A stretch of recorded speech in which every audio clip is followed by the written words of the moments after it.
This photo right here just gets high marks for capturing that moment in time that we all remember, that when we were kids, we just had fun. And whether they did it on purpose or it was just an accident, it just gets points just for being at the right place at the right time and just knowing when to hit the shutter. Same thing for this picture here. It's just that slice of life. It's very well framed. You have beautiful clouds, and you can tell that whoever photographed this, they just saw that and they're like, hey, this looks like it's worth capturing. And that sometimes is what photography is all about, is to have that intuitiveness to see this moment right here. I think I want to capture that, and this is a perfect example of it. I love this photo because not only just the colors, but you got an activity that could be considered by some as dangerous on a skateboard, but still you got that safety factor in it, and I just really like that story that's being told there. Part of what makes judging a show like this so interesting is that you're looking at student work, and you know that there's no training or anything like that behind it. It's just a child observing the world around them. And so when they capture things that are interesting to them, as we see in this picture, it's just take a moment to look all around you and to think, hey, I think that was worth it right there. That's worth capturing. And that's why I feel this was a worthy entrant. Part of photography for me is to try to get into the mind of the person who took the photo. And to me, I mean, come on, this right here just says, I stand alone, I am doing my own thing, life has given me this and that, and this is what this tree to me represents. And when I see it, is we all kind of go through our own things, but that's what actually makes us stand alone and apart.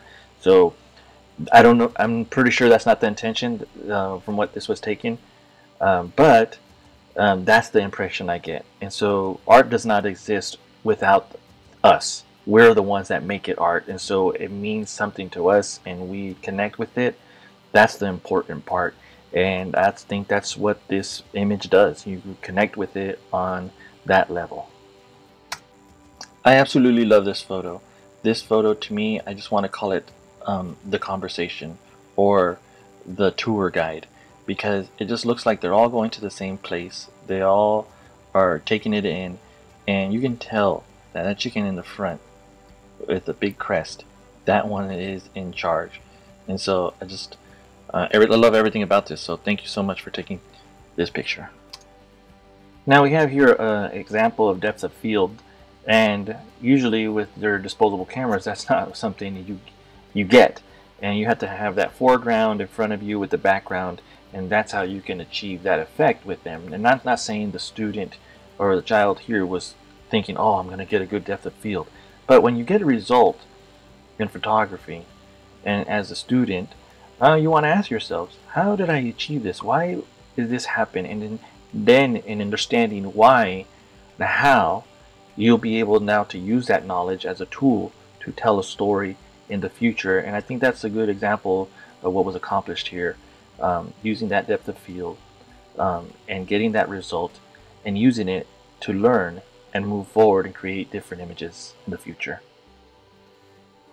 I love this one. This is one of my favorites, and not only because it's nostalgic, but because I just love the use of the negative space. Now, I'm not saying that the student here was thinking, oh, I'm going to take a negative space photo and use that space to my advantage. No, sometimes you just have to look back and see, well, why did this work? And when you can pinpoint why that works, like we mentioned in the other photograph, you now have a tool at your disposal. So when you are going to tell a story with your images, you know how you achieved the effect in the past, and you can use that moving forward.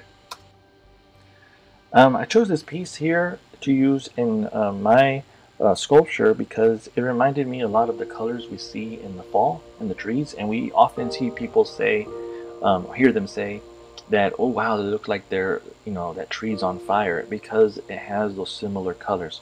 So I thought it would be perfect to use in cutting out different leaves to represent that foliage that we get in the fall.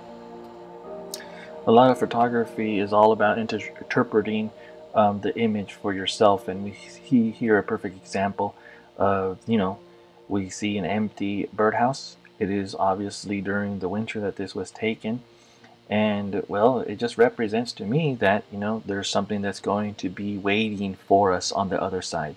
For birds, it is a place to nest, make a family, and repeat that whole cycle. And so to me, I see this image, and that just basically tells me, there's hope for the future. Life keeps moving, and when it does, there's going to be something there waiting for you to make that happen.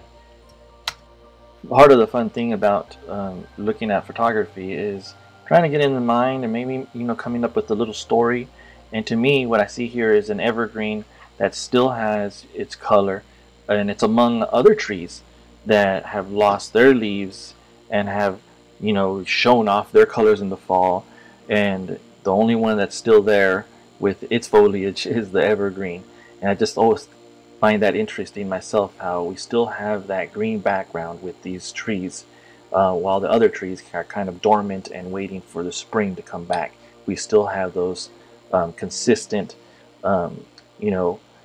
trees like these that still give us a little bit of decoration when things are so bleak during the winter. I really enjoy this piece. There's a lot of thought that went through it, and it's very nostalgic for me. If you've been in a tire swing, not necessarily the most funnest, comfortable things, but you do have a lot of fun on them. Either you're sitting through them or you're riding them from the top, and it just brings back a lot of memories. And I just love that shot of that tree in the background. So you have a lot of things working for you. You have that foreground that's perfect, and that background, I just love it. It's just one of the reasons that I chose to primarily focus my attention on this photograph on my tree, because I just felt like it is telling that story. You look at this image and you're flooded with so many memories as a kid, having fun outside at your grandma's house. I just love it. It's perfect. This is a photo that's just kind of very nostalgic for me, and when you look at it, you perhaps remember a spot that you had in your life when you said something important to a loved one. And so I think when I look at that, and maybe perhaps the other judges thought the same thing, that they're like, this reminds me of a moment in my life. And so that's the power that photography has. And here we have actually a photo of the shadows, and we don't really have a lot of entries that have this perspective. And I love it because it's almost like pulling back that curtain. We see the photographer in this shot, and I just love the way it's framed. And what else can I say about it? It's just very well executed. Good job. This is one of the images that I used on my sculpture, and it was actually one of the biggest leaves that I've made for a reason, because I just love it. It's one of the few images in the show that basically speaks for itself. I'm only on here commenting on it because this is a commentary. I gotta say something about this photo, but I just wanted to mention why I used it. The size of it was, I did that with purpose because I just feel like it was one of my favorite ones, and it just speaks for itself. I really like the lens flare in this. We're using disposable cameras, and sometimes they'll give you a funky little flare here and there because of the way they're made. And so I'm not saying that the photographer did this with purpose, but this was a very nice result because the flares almost are feeling like they're in the foreground, and they're almost representing other trees that would have been in the space. I just think it works really well, and sometimes you just have a very fortunate effect, and that's exactly what happened here. I love this photo. Not only because it just looks like it's lit on itself. When it was hanging in the studio and we had a light on it, it almost just didn't need its light because it's of the effect of that sun behind it, giving it that backlighting that tree, almost like it's one of the fruits in the tree. So very well done. I love it, and I included it in my piece for that reason. I really like this. There's a nice little skyline. I used this in my sculpture because I wanted to use photos that mimic the colors you get in the fall on leaves. So that's exactly why I use this one. So thank you so much for giving me something to work with. Another one of the photos that brought back memories, I just thought about, this is the kind of chair I used to sit in school, and the pencil, it just brings back that memories of just being in school. So thanks for taking me back a little bit. And so right here, another one of my favorites, that use of negative space with the sky, those angles. I even love that the moon is still in the shot. So well done. This is a very eye-catching piece. My daughter actually was very pleased with this, and she told me she wanted to buy this.